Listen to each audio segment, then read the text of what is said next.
Assalamualaikum warahmatullahi wabarakatuh. Hai semua, gimana nih kabarnya?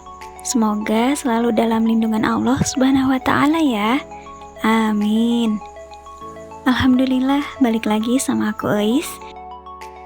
Lagi-lagi sama si abang tukang somai nih guys. Tukang somai yang paling ditunggu dan emang satu-satunya. Aku tuh ya, dalam kondisi apapun, bahkan abis makan sekalipun, kalau si abang somai lewat nih, kudu dan wajib banget beli.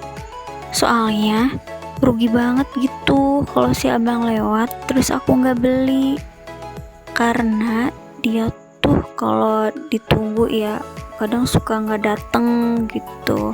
Jadi ya udah sekalinya dateng beli aja gitu biar nggak nyesel.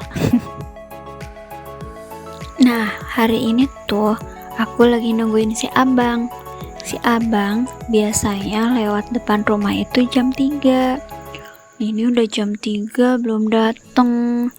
Ditungguin sampai jam 4 juga belum dateng.